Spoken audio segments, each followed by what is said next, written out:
Alright, guys. Back with another video. Like I said, this is to Squid Games. Wanted to go over how the creator felt. This is according to Hollywood Reporter. So we're just going to go over the article, actually. So this is, the creator reveals how the violent finale sets up final season of Netflix. Like I said in the previous video, season 3 will be the final season. So, season 2 is only 7 episodes. It goes over of Ji-Hwan going back into the game.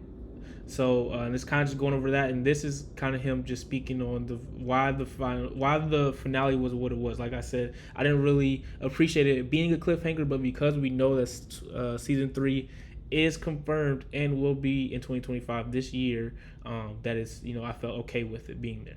So, season 2 smash hit obviously, and it dropped this past December. It did have record-setting viewership. I don't remember the numbers, but it did touch the millions. So, picking up right where we left off, season 1.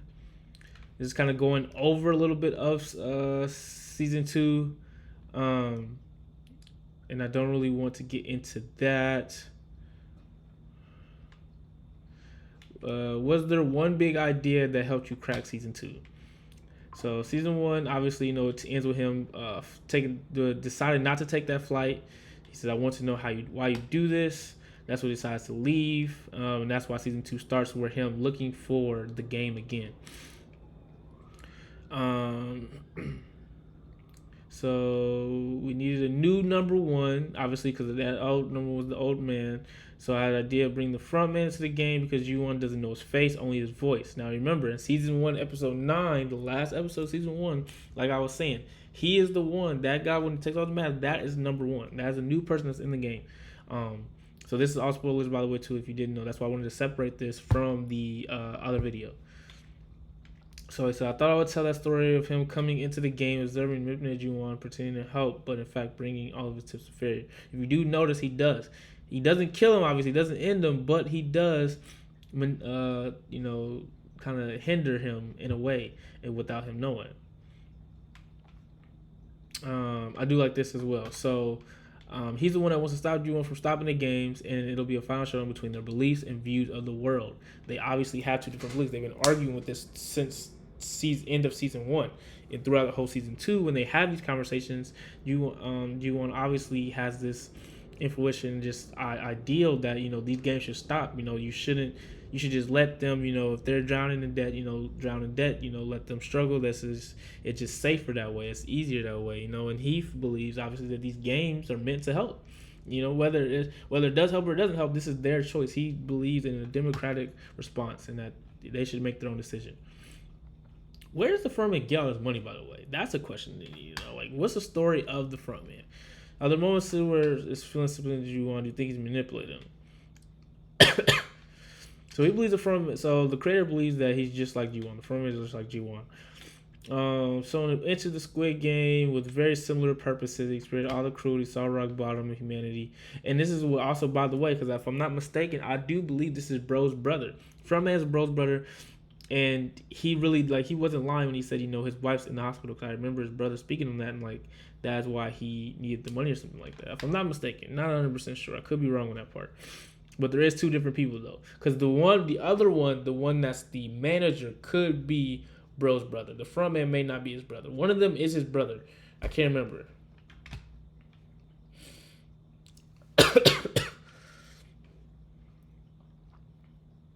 So at the time in the beginning, he feels hatred towards Ji-Won. He looks down on him. He wants to win above him. Deep inside, watching Ji-Won have gone through the same experience he had in the first Squid Game and seeing genuinely believing humanity to protect humanity. I believe from it harbors a very strange inferiority complex or a sense of defeat when he sees Ji-Won. That's interesting. Even deeper down, it's like the harbors a bit of respect. Ji-Won as well, which does make sense. I mean, he's almost like, even though he's manipulating him, I mean, when Ji-Won says something, he gets it done. Even if it's not perfect, he does end up doing whatever Ji-Won says, to an extent, all the way up until at the end. It's based on character interpretation. I get that. There are times where the mentality peaks through the character. He really sees what he let go of and what he lost, and when he sees Ji-Won, so he might even want to fight. So he wants Ji-Won to fight on. He wants him to keep going further. Says the season ends with your best friend getting shot. This is a spoiler, by the way. He's shot by a new best friend who he does not know is his arch enemy. Why was this the note to leave us on? So this is also confirming that Ji-won does not know that number one is the front man. This is confirming that. So he doesn't know that. Because that, like I said, in the end, you could interpret it both ways. He says, I'm sorry. He turns it off. You know what I'm saying? Turns off the walkie. You hear a shot. So he could assume that he's a part of it.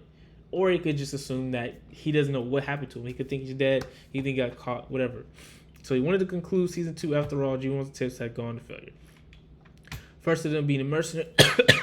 First they're together. Obviously, third attempt to lead in the rebellion. The price he had to pay was losing his longest, most precious best friend at the hands of the front man.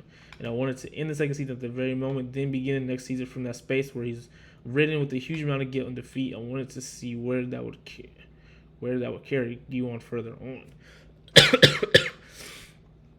That makes sense.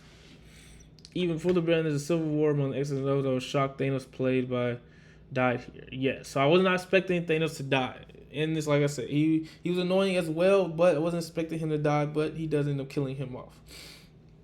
He said the last rebellion was against the system, but the fight between X and O happened among the people within the system who are controlled and dominated by the system. I believe that the juxtaposition really reflects our current reality.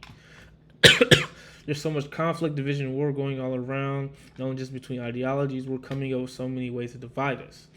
We think everyone's our enemy, everyone's someone you're against. On the other side of that, I think we ask less questions about our fundamental systems that have made us behave this way and have created this kind of environment. I wanted to have the fight between the people reflect that.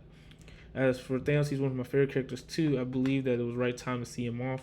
Although I would admit, I do think the death was sudden, 100%. Because we was, like I said, I don't think anybody was expecting him to die right there.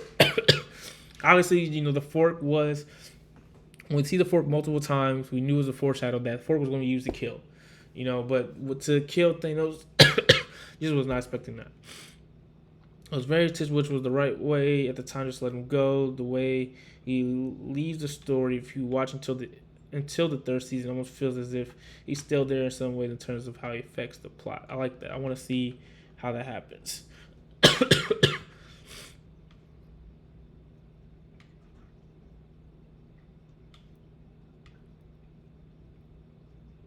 Yeah, I did see that. So I'm curious because it's saying you see the teaser. If you watch all the way, if you go through, there's an end credit scene at the end of the season 2 finale where there's another doll and there's people playing the game. So I wonder if because there's so many killed in this at the end of this war, are they bringing another group, a gang, and bringing them together, or just having two separate games going on simultaneously? Wrote season 2 and 3 back to back. We filmed back to back, and it's currently in post. I like that, so that's why it's going to thrive. Sometime 2025 makes sense. The third season really explored his sense of loss and failure, how he's going to navigate the story further, weight him down. Personally, I see the third season as being the finale of the story. That's because I believe I had closure to the story I wanted to tell about society. The character of Song Ji-yeon, I wanted to go back to the world of Squid Game. It would be about different characters with a different story arc. Some kind of spin-off made, for example, the Masked Guards. How did they end up there? What are they doing in their downtime? I like this if there was a spin-off. I mean, it can work. A spin-off of, showing the guards, Masked Guards, their story. Because, we do get a little sense of that when we watched this last season because, we had the girl, which we saw her story, obviously how she became one. So he already did this. Obviously, it wasn't a full season of it or a spinoff of it because we saw that girl and she was a character at a amusement park, and then she ended up getting the job. She's helping out, stuff like that. But honestly,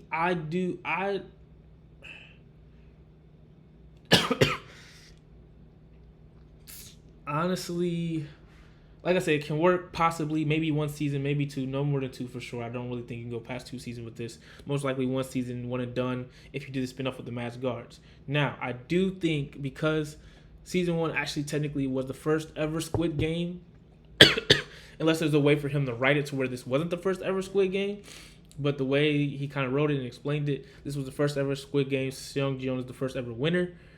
Um, you could do it to where the story arc is different story arcs, different Squid Games, different characters, um, and you can kind of just do it to where how it started, like how it created, like showing all the VIP, showing like maybe showing the front man story is like how it got to him being the host. Somehow, some way, basically an origin arc of that. I feel like that can work. I feel like that can work somehow, some way. Um, so other than that, I would say maybe trying to do that. That's the end of this, guys. Excuse me. Definitely leave a like, comment what you think as far as season 2, what you think about how season 3 is coming on, what you like, any thoughts on season 3 pre-release. Make sure you subscribe to the channel, follow social media, Instagram, TikTok. If you'd like me to do more of these, like go through articles, breaking it down, I would be happy to do that. I can even do those live as well. Just let me know. Talk to you guys soon.